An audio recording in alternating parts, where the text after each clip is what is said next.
सभी अपने जीवन में सकारात्मक सोच के महत्व को स्वीकार करते हैं, और हम में से कई लोग सोशल मीडिया के माध्यम से सकारात्मक विचारों को दूसरों के साथ साझा करने के लिए अधिक इच्छुक हैं।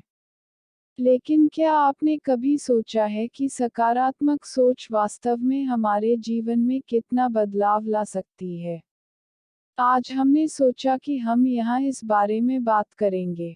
यद्यपि हम इस बारे में नहीं देखते हैं कि सकारात्मक सोच क्या है, सकारात्मक सोच की गतिशीलता वास्तव में हमारे विचार से कहीं अधिक शक्तिशाली है।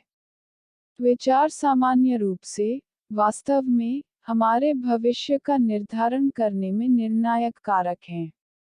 बुद्ध ने उपदेश दिया कि आप अपने विचारों के परिणाम हैं, और दुनिया में कई अद्वितीय हस्तियों ने समय समय पर इन विचारों की शक्ति के बारे में विभिन्न बयान दिए हैं। हेनरी फोर्ड ने कहा है, आपको लगता है कि आप कुछ कर सकते हैं या नहीं, आप सही हैं, क्योंकि हम वास्तविक जीवन में जो करते हैं वह हमारे विचारों पर निर्भर करता है। एंथनी रॉबिन्स कहते हैं कि हमारी सफलता का 80% हमारे विचारों से निर्धारित होता है।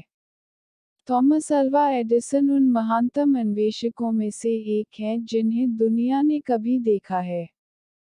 क्या आप जानते हैं कि वह एक छोटा बच्चा था जो स्कूल से बाहर चला गया था जब वह छोटा था, क्योंकि वह सीखने में गरीब था।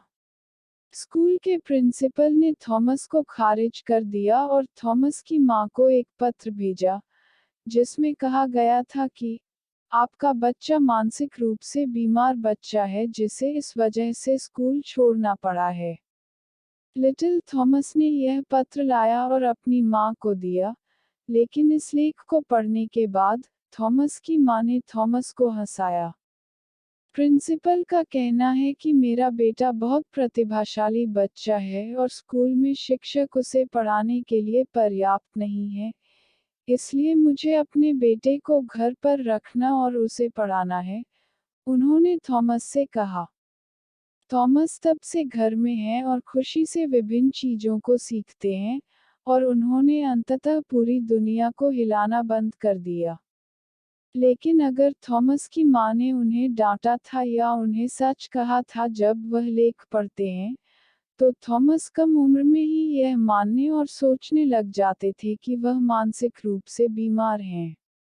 और सोचा होगा कि वह एक हारे हुए व्यक्ति थे। अगर ऐसा होता तो हम उस महान आविष्कारक को खो देते जिन्होंने आज दुनिया में सबसे बड़ी संख्या में आविष्कार किए हैं। देखते हैं कि विचार में थोड़े से बदलाव ने दुनिया में इतना बड़ा बदलाव कैसे किया है। किसी के विचारों की प्रकृति के आधार पर, यदि कोई इस दुनिया में सफल होता है या असफल होता है, तो सबसे पहले एक असफल व्यक्ति को नकारात्मक सोच पैटर्न से छुटकारा पाने और उन्हें सकारात्मक लोगों के साथ प्रतिस्थापित करने की आवश्यकता होती है। जिस तरह से हम सोचते हैं, हम जो निर्णय लेते हैं, जिस तरह से हम कार्य करते हैं, वह सब कुछ तय किया जाता है। इस वजह से, सब कुछ विचारों से शुरू होता है। यद्यपि हम इसे आसानी से कह सकते हैं, व्यवहारिक जीवन में किसी नकारात्मक व्यक्ति के लिए सकारात्मक बनना इतना आसान नहीं है। उदाहरण के लिए, इस बारे में सोचें कि आपने आज कितनी सकारात्मक चीजें सुनी, देखी या पढ़ी हैं, या आपने कितनी चीजें सुनी या पढ़ी हैं जो आपकी सफलता में मदद नहीं करती हैं या जो आपकी सफलता के लिए नकारात्मक या हानिकारक महसूस करती हैं। क्या आप जानते हैं कि हमारे देश में 80% लोग प्रतिदिन एक सकारात्मक चीज का उपयोग नहीं करते हैं, इसके बजाय कि बड़ी संख्या में नकारात्मक चीजों का सेवन। उदाहरण के लिए, सप्ताह में 5 दिन टीवी चैनलों पर दिखाए जाने वाले कार्यक्रमों के बारे में सोचें, वे क्या दिखाते हैं। कई मील दूर के ग्रह हमारी सफलता को कैसे प्रभावित करते हैं। किसी भी मनोगत प्रणाली में सफल होने के लिए, किसी चीज को घर लाते ही सफलता कैसे पाई जाए। अगर ये सफल हो सकते हैं तो दुनिया में वास्तव में सफल लोग दिमाग लगाने, लक्ष्य निर्धारित करने, सफलता की योजना बनाने की बात क्यों कर रहे हैं? वे इस तरह के तरीकों का उल्लेख क्यों नहीं करते? यदि ऐसे लोग हैं जो इस तरह के तरीकों से सफल हुए हैं, तो उनमें से कोई भी दुनिया के सबसे सफल लोगों की सूची में क्यों नहीं है? भले ही यह एक झूठ है, जब इसे बार बार बताया जाता है, तो यह एक वास्तविक समाजीकरण बन जाता है। इस तरह से, लंबे समय तक इस तरह से विभिन्न चीजों का सामाजिककरण किया जाता है, इसलिए आज हम सभी को 90% नकारात्मक चीजें मिलती हैं। दिन न केवल आप जो सुनते हैं और देखते हैं, बल्कि आप जो खाते पीते हैं, वह उस तरह से नकारात्मक हो जाता है। जरा सोचिए कि हमारे देश में कितने लोगों पर अभी भी विभिन्न सामाजिक स्थितियों के आरोप लगाए जा रहे हैं और उन चीजों के लिए इतना भुगतान किया जा रहा है जो शरीर के लिए हानिकारक हैं। आमतौर पर, कुछ नकारात्मक या सकारात्मक देखने, पढ़ने और सुनने से किसी के जीवन पर कोई असर नहीं पड़ता है। उसके लिए यह अनिवार्य रूप से उनके अवचेतन में प्रवेश करना चाहिए। अवचेतन का अर्थ है कि समय के साथ यह एक विश्वास, एक आदत बन जाता है। यह हमारे कार्यों और निर्णयों में अंतर करता है। इससे हमें मिलने वाले परिणामों में बदलाव होता है। यही होता है।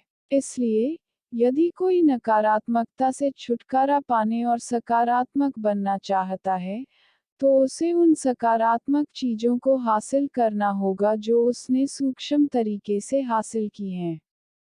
इसके अलावा, चाहे कितनी भी सकारात्मक चीजें हासिल की जाएं, यह किसी काम का नहीं होगा। क्योंकि भले ही आप सकारात्मक होने के लिए जो चीजें करते हैं, वे निराधार हैं, नकारात्मक चीजें आपके अवचेतन में घुसने का इंतजार करती हैं। आप जानते हैं, कंपनियां अक्सर अपने मुनाफे का 70% तक बहुत सारी चीजों के विपणन पर खर्च करती हैं, जिनके नकारात्मक परिणाम होते हैं। क्योंकि प्रस्तुति केवल तुरुप का इक्का है। जैसा कि मैंने आपको पहले बताया था, सुबह का समय सबसे अधिक लोगों को क्रिप्टोकरेंसी जैसी चीजों का उपयोग करने के लिए होता है। इसका एक विशेष कारण भी है, क्योंकि यह वह क्षण है जब हमारा मन सोने के बाद थोड़ा शांत हो जाता है, साथ ही वह क्षण जब यह आशा के साथ सक्रिय हो जाता है। यदि इस तरह से कुछ इस तरह प्रस्तुत किया जाता है, तो इसे आसानी से दर्शक के दिमाग में शामिल किया जा सकता है।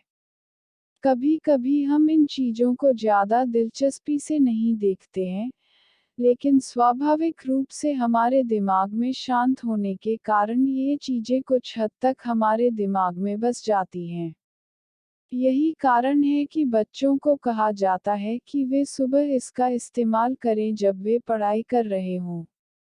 हम हमेशा आपको इस तरह की चीजें लाने के लिए तैयार हैं। तो हमारे साथ बने रहिए।